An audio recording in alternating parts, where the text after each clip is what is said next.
ಶ್ರೀ ಗಣಪತಿ ಶಾರದಾ ಗುರುಭ್ಯೋ ನಮಃ.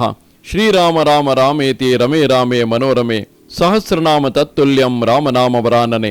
ಶ್ರೋತೃಗಳಿಗೆ ಶ್ರೀಮದ್ ವಾಲ್ಮೀಕಿ ರಾಮಾಯಣದ ಯುದ್ಧಕಾಂಡದಲ್ಲಿ ಮಹೋದರನು ಕುಂಭಕರ್ಣನ ಮಾತಿಗೆ ಆಕ್ಷೇಪವನ್ನೆತ್ತಿ ಯುದ್ಧ ಮಾಡದೆಯೇ ಇಷ್ಟಾರ್ಥವನ್ನು ಪಡೆಯುವ ಉಪಾಯವನ್ನು ಹೇಳಿದುದು ಎಂಬ 64ನೆಯ ಸರ್ಗಕ್ಕೆ ಸ್ವಾಗತ. ತದುಕ್ತಮತಿಕಾಯಸ್ಯ ಬಲಿನೋ ಬಾಹುಶಾಲಿನಃ ಕುಂಭಕರ್ಣಸ್ಯ ವಚನಂ ಶ್ರುತ್ವೋವಾಚ ಮಹೋದರಃ. ಮಹಾಕಾಯನಾದ ಮಹಾಭುಜನಾದ ಬಲಿಷ್ಠನಾದ ಕುಂಭಕರ್ಣನ ಮಾತುಗಳನ್ನು ಕೇಳಿ ಮಹೋದರನೆಂಬ ಮಂತ್ರಿಯು ಹೇಳಿದನು, ಕುಂಭಕರ್ಣ, ನೀನು ಸತ್ಕುಲ ಪ್ರಸೂತನಾಗಿದ್ದರೂ ಧೂರ್ತನೋ ಕ್ಷುದ್ರ ಬುದ್ಧಿಯುಳ್ಳವನು ಗರ್ವಿತನೂ ಆಗಿರುವೆ. ಎಲ್ಲ ವಿಷಯಗಳಲ್ಲಿಯೂ ಅಕರ್ತವ್ಯಗಳನ್ನು ತಿಳಿಯಲು ನೀನು ಸಮರ್ಥನಾಗಿಲ್ಲ. ರಾಜನಾದ ರಾವಣನು ನೀತಿ ಅನೀತಿಗಳನ್ನು ತಿಳಿಯದೇ ಇರುವವನಲ್ಲ. ಆದರೆ ನೀನು ಮಾತ್ರ ಬಾಲಭಾವದಿಂದ ಧೂರ್ತನಾಗಿ ಧಾರ್ಷ್ಟ್ಯದ ಮಾತುಗಳನ್ನು ಆಡುತ್ತಿರುವೆ. ರಾಕ್ಷಸ ಶ್ರೇಷ್ಠನಾದ ರಾವಣನು ದೇಶ ಕಾಲಗಳಲ್ಲಿ ಮಾಡಬೇಕಾದ ಕರ್ತವ್ಯಗಳನ್ನು ತಿಳಿದಿರುವನಲ್ಲದೆ ಶತ್ರುಗಳ ಹಾಗೂ ತನ್ನ ಸ್ಥಾನ ವೃದ್ಧಿ ಮತ್ತು ಕ್ಷಯಗಳನ್ನು ಚೆನ್ನಾಗಿ ತಿಳಿದಿರುವನು. ಬಲಿಷ್ಠನಾಗಿದ್ದರೂ ವೃದ್ಧರನ್ನು ಸೇವಿಸದಿರುವ ಗ್ರಾಮ್ಯ ಬುದ್ಧಿಯವನು ಯಾವ ಕಾರ್ಯವನ್ನು ಮಾಡುವನೋ ಅಂತಹ ಕಾರ್ಯವನ್ನು ವಿದ್ವಾಂಸನಾದವನು ಹೇಗೆ ತಾನೇ ಮಾಡುವನು? ಯಾವ ಧರ್ಮಾರ್ಥ ಕಾಮಗಳನ್ನು ನೀನು ಬೇರೆ ಬೇರೆಯಾಗಿರಬೇಕೆಂದು ಹೇಳಿದೆಯೋ ಆ ಧರ್ಮಾರ್ಥ ಕಾಮಗಳನ್ನು ಯಥಾವತ್ತಾಗಿ ತಿಳಿಯಲು ನಿನ್ನಲ್ಲಿ ಆ ಲಕ್ಷಣವೇ ಕಂಡುಬರುವುದಿಲ್ಲ. ಕರ್ಮ ಚೈವ ಹಿ ಸರ್ವೇಷಾಂ ಕಾರಣಾನಾಂ ಪ್ರಯೋಜಕಂ ಶ್ರೇಯ ಪಾಪೀಯಸಾಂ ಚಾತ್ರ ಫಲಂ ಭವತಿ ಕರ್ಮಣಾಂ. ಸ್ವರ್ಗ ನರಕ ರೂಪವಾದ ಸುಖ ದುಃಖ ರೂಪವಾದ ಸಮಸ್ತವಾದ ಫಲಗಳಿಗೂ ಕರ್ಮವೇ ಮೂಲಾಧಾರವಾದುದು. ಅಂತಹ ಫಲಸಾಧಕವಾದ ಕರ್ಮದಿಂದಲೇ ಪಾಪಿಷ್ಠರಾದವರಿಗೂ ಶ್ರೇಯ ಫಲವೇ ಲಭಿಸುತ್ತದೆ. ನಿಶ್ರೇಯಸ ಫಲಾವೇವ ಧರ್ಮಾರ್ಥ ವಿತರಾವಪಿ ಅಧರ್ಮಾನರ್ಥಯೋ ಪ್ರಾಪ್ತಿ ಫಲಂಚ ಪ್ರತ್ಯವಾಯಕಂ. ನಿಷ್ಕಾಮ ಭಾವದಿಂದ ಮಾಡಿದ ಧರ್ಮವು ಅಂದರೆ ಜಪ ಧ್ಯಾನಾದಿಗಳು, ಅರ್ಥವು ಅಂದರೆ ಅರ್ಥಸಾಧ್ಯವಾದ ಯಜ್ಞ ಯಾಗಾದಿಗಳು ಚಿತ್ತಶುದ್ಧಿಯ ಮೂಲಕವಾಗಿ ಮೋಕ್ಷ ಫಲವನ್ನೇ ಕೊಡುತ್ತವೆ. ನಿಷ್ಕಾಮ ಭಾವನೆಗಿಲ್ಲದೆ ಐಹಿಕ ಆಮುಷ್ಮಿಕ ಫಲಗಳ ಪ್ರಾಪ್ತಿಗಾಗಿ ಈ ಕರ್ಮಗಳನ್ನು ಮಾಡಿದರೂ ಸ್ವರ್ಗಾದಿಗಳು ಅಭ್ಯುದಯವು ಮತ್ತು ಸಂಕಲ್ಪಿಸಿದ ಇತರ ಫಲಗಳು ಲಭಿಸುತ್ತವೆ. ಅದೇ ರೀತಿಯಲ್ಲಿ ಅಧರ್ಮ ಕಾರ್ಯಗಳನ್ನು ಅನರ್ಥ ಕಾರ್ಯಗಳನ್ನು ಮಾಡಿದಲ್ಲಿ ವಿಪರೀತವಾದ ಫಲಗಳೇ ಪ್ರಾಪ್ತವಾಗುತ್ತವೆ. ಐಹಲೌಕಿಕ ಪಾರತ್ರಂ ಕರ್ಮ ನಿಷೇವ್ಯತೆ ಕರ್ಮಾಣ್ಯಪಿತ ಕಲ್ಯಾಣಿ ಲಭತೆ ಕಾಮವಾಸ್ಥಿತಃ. ಪುರುಷರು ಇಹಲೋಕ ಸುಖಾವಹವಾದ ಮತ್ತು ಪರಲೋಕ ಪ್ರಾಪಕವಾದ ಕರ್ಮಗಳನ್ನು ಮಾಡುತ್ತಾರೆ. ಕಾಮ ಪುರುಷಾರ್ಥದಲ್ಲಿಯೇ ಆಸಕ್ತನಾಗಿರುವವನು ಅದಕ್ಕೆ ಅನುಗುಣವಾದ ಕಾರ್ಯಗಳನ್ನು ಮಾಡಿ ಶುಭ ಫಲಗಳನ್ನೇ ಪಡೆಯುತ್ತಾನೆ. ತತ್ರ ಕ್ಲುಪ್ತಮಿದಂ ಪ್ರಾಜ್ಞಾ ಹೃದಯ ಕಾರ್ಯಂ ಮತಂಚನಃ ಶತ್ರೌ ಹಿ ಸಾಹಸಂ ಯತ್ಸ್ಯಾತ್ ಕಿಮಿಮಾತ್ರ ಪನೀಯತೆ. ನಮ್ಮ ರಾಜನು ಕಾಮರೂಪವಾದ ಪುರುಷಾರ್ಥವನ್ನು ಬಯಸಿದ್ದಾನೆ. ಇದು ಮಂತ್ರಿಗಳಿಗೂ ಸಮ್ಮತವಾಗಿದೆ. ಶತ್ರುವಿನಲ್ಲಿ ಸಾಹಸವಿದ್ದರೇನಂತೆ ಅದನ್ನು ಪರಿಹರಿಸುವ ಮಾರ್ಗವು ನಮ್ಮಲ್ಲಿಯೂ ಇದೆ. ನಾವು ಅದನ್ನು ಮಾಡುತ್ತೇವೆ. ನೀನು ರಾಮನೊಡನೆ ಯುದ್ಧಕ್ಕೆ ಒಬ್ಬನೇ ಹೋಗುವುದಾಗಿ ಹೇಳಿದೆ. ಅದಕ್ಕೆ ಕಾರಣವನ್ನು ಸೂಚಿಸುತ್ತಾ ಮಹಾಬಲಿಷ್ಠನೆಂದು ಅವರೆಲ್ಲರನ್ನೂ ಏಕಾಕಿಯಾಗಿ ಎದುರಿಸುವುದಾಗಿಯೂ ಹೇಳುತ್ತಿರುವೆ. ಈ ನಿನ್ನ ಮಾತು ಅಸಂಗತವೋ ಅನುಚಿತವೋ ಆಗಿದೆ ಎಂಬುದನ್ನು ಹೇಳುವೆನು ಕೇಳು. ಹಿಂದೆ ಜನಸ್ಥಾನದಲ್ಲಿ 14,000 ಅತಿ ಬಲರಾದ ರಾಕ್ಷಸರನ್ನು ರಾಮನೊಬ್ಬನೇ ಸಂಹರಿಸಿದನು. ಅಂತಹವನನ್ನು ನೀನೊಬ್ಬನೇ ಹೇಗೆ ಜಯಿಸುವೆ? ಜನಸ್ಥಾನದಲ್ಲಿದ್ದ ಮಹಾಬಲಶಾಲಿಗಳಾದ ರಾಕ್ಷಸರು ಅನೇಕರು ಮರಣ ಹೊಂದಿದರು. ಅಳಿದುಳಿದವರು ಲಂಕಾಪಟ್ಟಣಕ್ಕೆ ಓಡಿ ಬಂದರು. ಅವರು ಈಗಲೂ ರಾಮನ ವಿಷಯದಲ್ಲಿ ಭಯಗ್ರಸ್ತರೇ ಆಗಿದ್ದಾರೆ. ಆ ರಾಕ್ಷಸರನ್ನು ನೀನೇನು ನೋಡಿಲ್ಲವೇ? ದಶರಥನ ಮಗನಾದ ಶ್ರೀರಾಮನು ಅತ್ಯಂತ ಕ್ರುದ್ಧನಾಗಿರುವ ಸಿಂಹದಂತೆ ಪರಾಕ್ರಮಿಯೂ ಭಯಂಕರನೂ ಆಗಿದ್ದಾನೆ. ದುರ್ಬುದ್ಧಿಯಿಂದಾಗಿ ಮಲಗಿದ್ದ ಸರ್ಪವನ್ನು ಹೊಡೆದೆಬ್ಬಿಸುವಂತೆ ನೀನು ಅವನನ್ನು ಎಚ್ಚರಗೊಳಿಸಲು ಬಯಸುತ್ತಿರುವೆ. ಸರ್ವಕಾಲದಲ್ಲಿಯೂ ತೇಜಸ್ಸಿನಿಂದ ಜಾಜ್ವಲ್ಯಮಾನವಾಗಿ ಬೆಳಗುವ ಕ್ರೋಧಾಭಿಭೂತನಾಗಿರುವ ಅತ್ಯಂತ ದುರ್ಜಯನಾಗಿರುವ ಮೃತ್ಯುವಿನಂತೆ ಸಹಿಸಲು ಅಶಕ್ಯನಾದ ರಾಮನನ್ನು ಯಾವ ಯೋಧನು ತಾನೇ ಎದುರಿಸಲು ಹೋಗುವನು? ನಮ್ಮ ಸಮಗ್ರ ಸೈನ್ಯವು ಅಜೇಯನಾದ ಆ ನಮ್ಮ ಶತ್ರುವನ್ನು ಎದುರಿಸಲು ಹೋದರೂ ಜೀವವನ್ನುಳಿಸಿಕೊಂಡು ಹಿಂದಿರುಗುವುದರಲ್ಲಿ ನನಗೆ ಸಂಶಯವೇ ಇದೆ. ಆದುದರಿಂದ ನೀನೊಬ್ಬನೇ ಅವನೊಡನೆ ಯುದ್ಧಕ್ಕೆ ಹೋಗುವುದು ನನಗೆ ಉಚಿತವಾಗಿ ಕಾಣುವುದಿಲ್ಲ. ಸಮೃದ್ಧವಾದ ಸೈನ್ಯ ರೂಪವಾದ ಅರ್ಥ ಸಂಪತ್ತಿಯನ್ನು ಹೊಂದಿರುವ ಮತ್ತು ಪ್ರಾಣಗಳನ್ನಾದರೂ ಒತ್ತೆಯಾಗಿಟ್ಟು ಶತ್ರುವನ್ನು ಸಂಹರಿಸಬೇಕೆಂದು ನಿಶ್ಚಯಿಸಿರುವ ಶತ್ರುವನ್ನು ಸೈನ್ಯ ರೂಪವಾದ ಸಂಪತ್ತು ಇಲ್ಲದೆಯೇ ಸಾಮಾನ್ಯ ಶತ್ರುವಿನಂತೆ ವಶಪಡಿಸಿಕೊಳ್ಳಲು ಯಾವನು ತಾನೇ ಬಯಸುತ್ತಾನೆ? ರಾಕ್ಷಸ ಶ್ರೇಷ್ಠನೇ, ಯಾವನಿಗೆ ಸಮಾನರಾದವರು ಮನುಷ್ಯರಲ್ಲಿಯೇ ಯಾರೂ ಇಲ್ಲವೋ ಮತ್ತು ಯಾವನು ಇಂದ್ರ ಯಮರಿಗೆ ಸಮಾನನಾಗಿರುವನೋ ಅಂತಹ ರಾಮನೊಡನೆ ಯುದ್ಧ ಮಾಡಲು ನೀನು ಹೇಗೆ ತಾನೇ ಬಯಸುವೆ?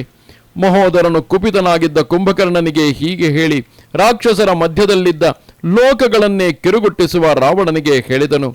ರಾವಣೇಶ್ವರ, ನೀನು ಬಹಳ ಹಿಂದೆಯೇ ಸೀತೆಯನ್ನು ಕರೆತಂದರೂ ಅವಳನ್ನು ಉಪಭೋಗಿಸಲು ವಿಳಂಬವನ್ನೇಕೆ ಮಾಡುತ್ತಿರುವೆ? ನೀನು ಯಾವಾಗ ಅಪೇಕ್ಷಿಸುವೆಯೋ ಆಗಲೇ ಅವಳು ನಿನ್ನ ವಶಳಾಗುತ್ತಾಳೆ. ಸೀತೆಯು ನಿನ್ನ ಸೇವೆಯಲ್ಲಿ ನಿರತಳಾಗುವಂತೆ ಮಾಡಲು ನನಗೊಂದು ಉಪಾಯವೂ ಹೊಳೆದಿದೆ. ಅದನ್ನು ನೀನು ಬುದ್ಧಿಯಿಂದ ವಿಚಾರ ಮಾಡಿ ಉಚಿತವೆನಿಸಿದರೆ ಕಾರ್ಯರೂಪಕ್ಕೆ ತರಬಹುದು.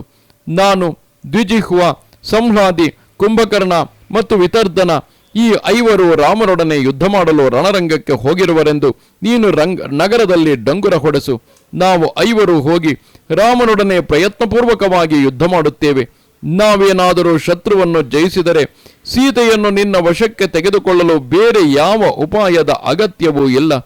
ಒಂದು ವೇಳೆ ಅಜಯನಾದ ನಮ್ಮ ಶತ್ರುವು ಬದುಕಿಯೇ ಇದ್ದು ನಾವು ಅವನಿಂದ ಪರಾಜಿತರಾಗಿ ಹಿಂದಿರುಗಿ ಬಂದೆವಾದರೆ ನಾನೀಗ ಮನಸ್ಸಿನಲ್ಲಿ ಯೋಚಿಸಿರುವ ಉಪಾಯವನ್ನು ಕೈಗೊಳ್ಳಬಹುದಾಗಿದೆ.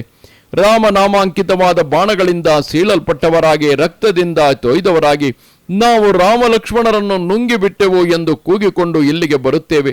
ನಿನಗೆ ಪ್ರಿಯವಾದ ಕಾರ್ಯವನ್ನು ಮುಗಿಸಿದ್ದೇವೆಂದು, ನಮ್ಮ ಅಭಿಲಾಷೆಯನ್ನು ಪೂರೈಸಿಕೊಡೆಂದು ನಿನ್ನ ಕಾಲುಗಳನ್ನು ಹಿಡಿದು ಬೇಡಿಕೊಳ್ಳುತ್ತೇವೆ. ಅನಂತರ ನೀನು ಆನೆಯ ಮೇಲೆ ಒಬ್ಬೊಬ್ಬನನ್ನು ಕೊಳ್ಳಿರಿಸಿ ರಾಮಲಕ್ಷ್ಮಣರು ಹತರಾದರೆಂದು ನಗರದ ಎಲ್ಲ ಕಡೆಗಳಲ್ಲಿಯೂ ಸಾರಿಸು. ನೀನು ಆ ಸಮಯದಲ್ಲಿ ಸುಪ್ರೀತನಾದವನಂತೆ ನಡೆದುಕೊಳ್ಳಬೇಕು. ಆ ಸಂತೋಷ ಸಮಾರಂಭದಲ್ಲಿ ನೀನು ಸೇವಕರಿಗೆ ಮತ್ತು ಸೈನಿಕರಿಗೆ ಅಭೀಷ್ಟವಾದ ವಸ್ತುಗಳನ್ನು, ಭೋಗ ಸಾಮಗ್ರಿಗಳನ್ನು, ದಾಸಿಯರನ್ನು, ಧನ ಕನಕ ವಸ್ತುಗಳನ್ನು, ಆಭರಣಗಳನ್ನು, ವಸ್ತ್ರಗಳನ್ನು, ಅನುಲೇಪನಕ್ಕಾಗಿ ಸುಗಂಧ ದ್ರವ್ಯಗಳನ್ನು ಪಾರಿತೋಷಿಕವಾಗಿ ಕೊಡಬೇಕು.